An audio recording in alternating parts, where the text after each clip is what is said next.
today, the Supreme Court took up a blockbuster case with high drama.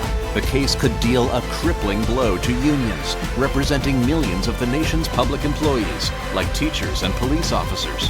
This is one of the biggest legal challenges public sector unions have ever faced in the history of this country. Those wealthy special interests who are leading this fight are part of a concerted and coordinated effort not only to attack the labor movement in general, but to attack and silence the voice of all working men and women in this country.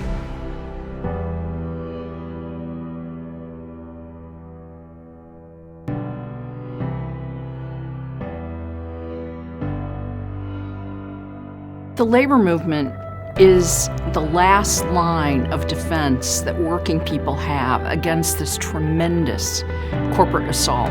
And we have to fight tooth and nail to hang on to that and to offer what we have to people who so desperately need better wages, better working conditions, and a sense of connection. The generation before me, they were very active. They sacrificed a lot. St. Patrick's Day, 1970, postal workers had had enough.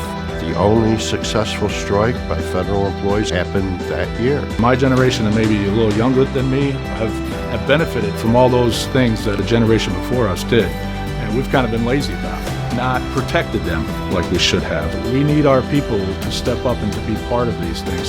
So many of the rights that we take for granted are a result of us being involved in the unions. We would not have contracts if it wasn't for the union. We would not have health care benefits if it wasn't for the union. We have to continue to make sure we fight for and maintain what we have.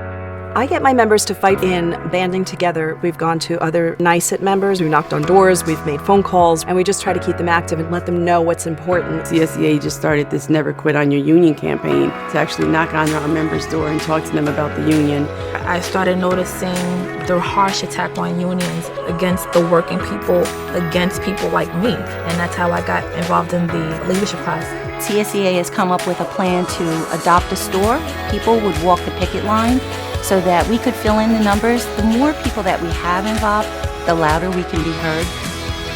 We are constantly trying to introduce ourselves, attending fundraisers, going to functions, to educate people on the benefits of union labor and what labor does. We are very active with our politicians from the local level right up to the state level. We need to involve our legislators in what's going on in our day-to-day activities and be a voice at the table.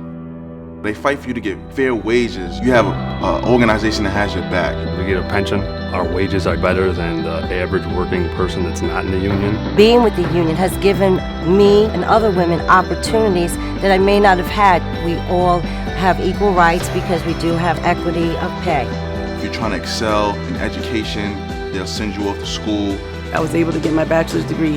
I'm working on my master's, and that was because of the benefits that the union was able to negotiate for me. I tell my children about being a union member, that it instills pride in you because you know that you're being treated fairly. I feel like it'll give me a sense of pride to be able to say I did something for my community. It's almost like a brotherhood. We're all coming from different aspects, different walks of life. Majority of workers in this country were never in the middle class until unions. New York, the most union-dense state, has 2.5 million union members. The number of people with health care, high school graduation rates, the poverty levels are all better where you have more people in unions. The labor movement brings a sense of organization, it brings resources, but beyond that, it brings a sense of what the future could be and what a vision of a better life is like. That's what the labor movement is at its finest.